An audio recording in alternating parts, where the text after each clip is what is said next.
Assalamualaikum warahmatullahi wabarakatuh. Waalaikumsalam warahmatullahi wabarakatuh. Alhamdulillahirobbilalamin. Nasta'in ala umuri dunya wa din wa ala alihi amma ba'du. Pada kesempatan kali ini kita masuk pada perkuliahan pertemuan ke-13 kuliah kewirausahaan dengan materi konsep dasar digital marketing dan branding. Di era digital saat ini pemasaran tidak hanya mengandalkan media konvensional melalui koran, contohnya melalui berita, ya, melalui TV. Namun adanya digital marketing ini kita dipermudah melakukan pemasaran. Kita bisa melakukannya melalui misalkan sosial media, melalui Shopee dan seterusnya. Kemudian materi ini penting karena hampir seluruh bisnis baik UMKM maupun perusahaan-perusahaan telah memanfaatkan teknologi digital sebagai strategi utama untuk menjangkau konsumen. Nah, ini tentang program studinya kita prodi ekonomi syariah ya, kalian semester 6 tahun akademik 2026 di saya Aditya Chandra. Nah, capaian pembelajarannya konseptualisasi dasar. Sini kalian sebagai mahasiswa harus mampu memahami evolusi pemasaran dari konvensional menuju ke digital marketing.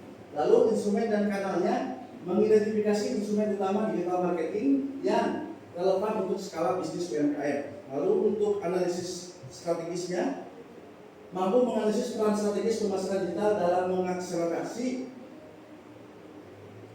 mengakselerasi pertumbuhan omset dan retensi pelanggan. Nah, di sini adalah esensi pemasaran digital. Digital marketing merupakan aktivitas pemasaran yang memanfaatkan internet dan perangkat digital untuk memperkenalkan produk kepada calon konsumen.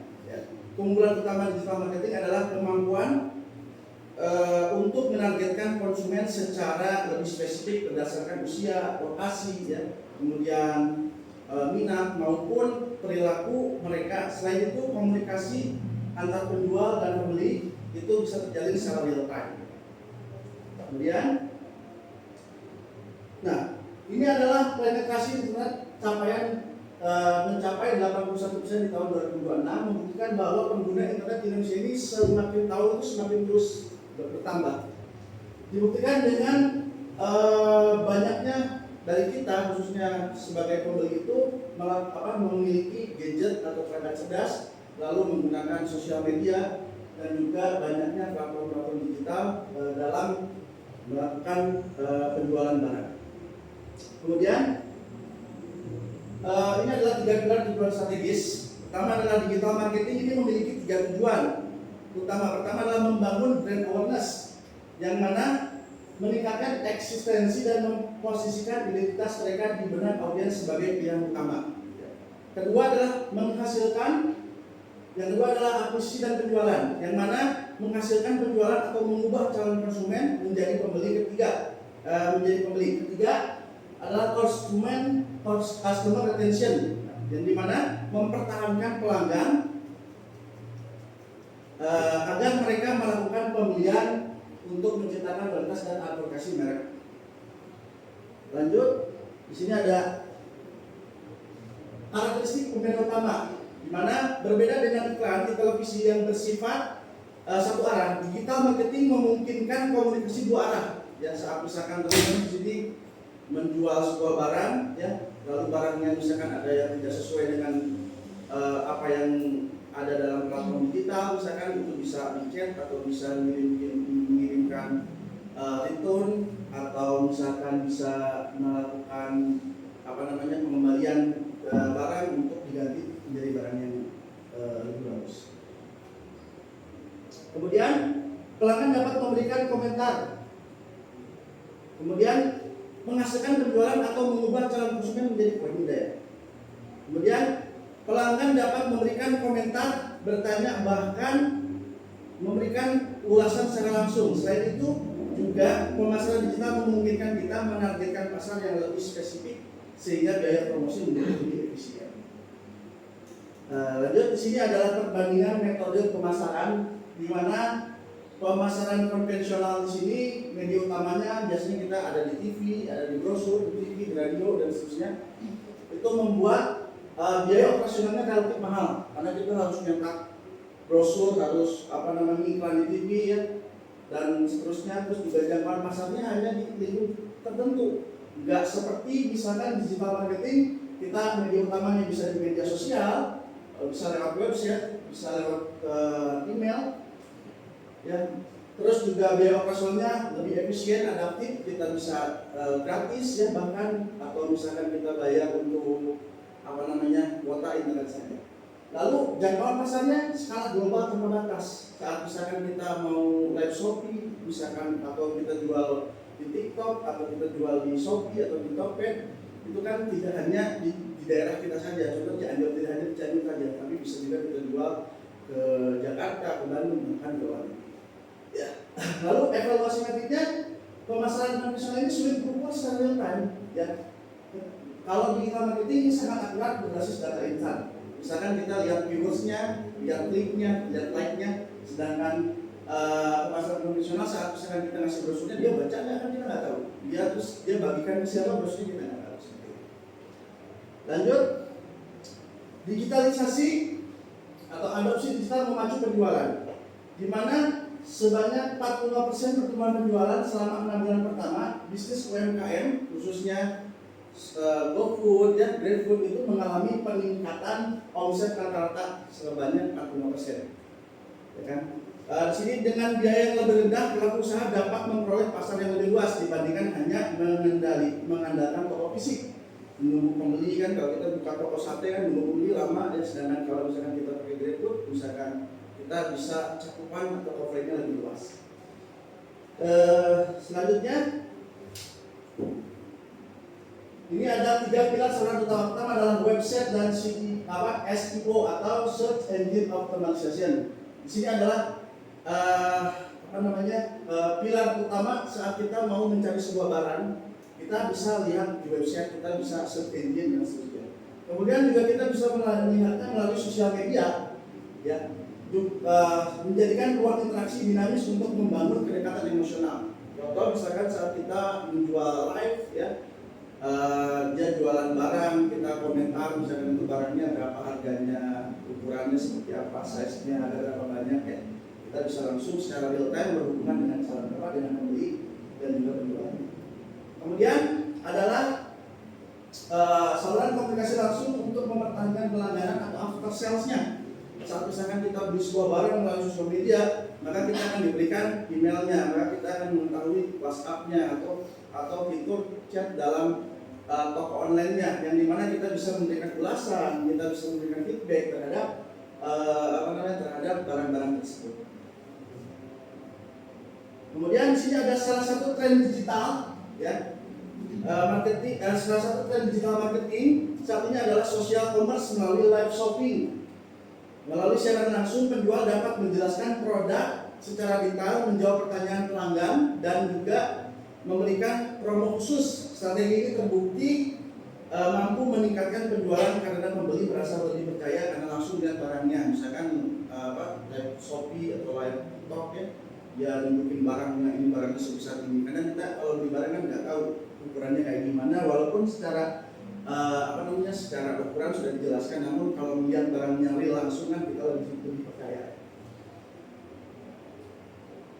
Dan juga meningkatkan brand awareness, perluasan jangkauan pasar, dan juga customer engagement atau emosional pembelinya terbentuk. Jadi kita percaya kepada merek tersebut. Lanjut, strategi masa depan yaitu menghadapi tantangan pemasaran modern, yang dimana semakin mudahnya kita mengakses internet, maka semakin banyak orang yang menjual barangnya di e-commerce. Maka persaingan yang sangat ketat di pasar global ini akan semakin lebih banyak. Contoh kalau dulu kita jualan di internet kan karena pengguna internetnya sedikit, jualannya susah. Kalau sekarang pengguna internetnya banyak, maka yang jualannya juga lebih banyak. Maka itu akan menghadapi persaingan yang sangat susah. Kemudian adalah studi kasus sosial commerce, di mana live shopping bukan lagi sekedar saluran komunikasi tambahan, melainkan sebuah model bisnis masuk ini. Melalui interaksi real time, tingkat konversi transaksi mampu teraakselerasi hingga 3 kali lipat dibandingkan jalur transaksi konvensional.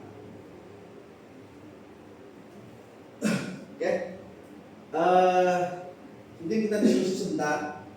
Di sini kan saudara-saudara sini kan sering melakukan pembelian online kan ya. Maka apa yang menjadi perbedaan saat Anda membeli offline dan online? Kira-kira ada yang masih pendapat?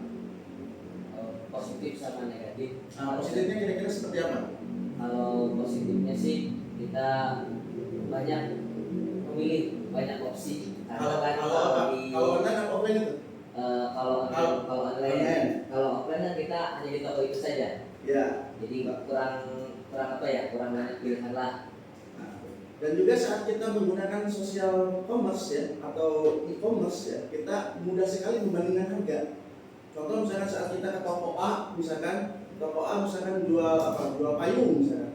Payung itu misalkan harganya 10.000, kita mau ngecek toko sebelah kan tinggal search aja. Toko sebelah 9.000, toko sebelah 8.000. Tapi saat kita ke toko yang offline, misalkan ada jualan payung 10 biji harganya 10.000, kita mau nyari toko lain yang kita perlu effort yang lebih kan. Kita harus mengeluarkan tenaga, ya usaha ya untuk pergi ke toko-toko tersebut. Ada lagi mungkin yang perbedaan daripada online dan offline? Silakan. Mungkin kalau online kan kita tidak mengetahui ya si ukuran baju karena kita sering berbeda antara dipajang di toko tersebut sama asli yang datangnya. Sedangkan kalau kita langsung ke kosan misalnya ke toko-toko yang kita datangin, kita bisa tahu si ukuran dan kita juga bisa mencobanya juga. Nah ini kebanyakan banyak yang keliru karena misalkan deskripsi produk itu sebenarnya kan sudah jelas semuanya ya. Saat misalkan Anda membeli baju ukuran S, itu kan ada ukuran S itu ada yang ukuran Indonesia, ada yang ukuran luar negeri gitu ya. Jadi jangan sampai keliru ya. Kebanyakan kita ini ya, kalau pembeli online ya, itu banyak keliru itu karena minimnya kita membaca deskripsi produk ya. Sebagai contoh misalkan, wah ini ada yang jual motor murah 2 juta misalnya. Ternyata yang datang mainan misalnya ya. Nah, karena kita nggak teliti ternyata di bawah, oh ternyata di situ mainan ataupun apa misalkan ya kita ya kekurangan dari orang-orang kita itu adalah kurangnya membaca deskripsi produk. Oke, mungkin materi hari ini cukup ya. Sekarang saya mau minta saudara-saudara sini untuk mengerjakan kuis. Silakan dikerjakan kuisnya. Nanti kita lihat hasilnya bagaimana materi sekarang, apakah sudah tersampaikan atau belum. Silakan. Saya buka dulu ya.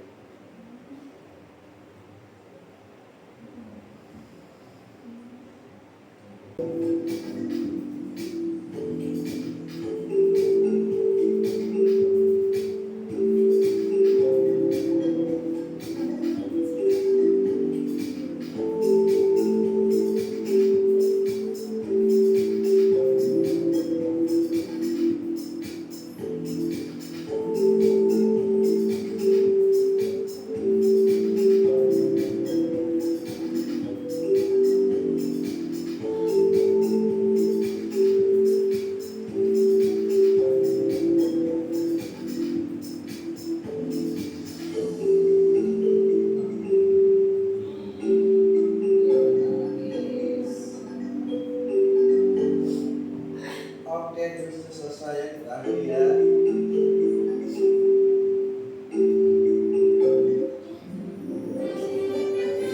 Oke, untuk pertemuan hari ini siapa yang ngasih nickname Mustal Fight ini? Saya habis. Ternyata Kang Abidin ya yang mendapatkan nilai tertinggi untuk kuis hari ini.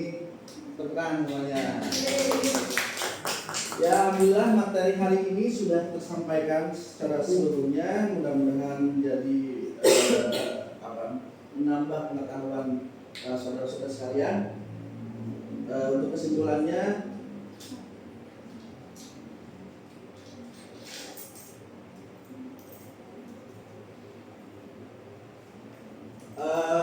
saya akhiri pertemuan hari ini. Kurang lebihnya mohon maaf. Assalamualaikum.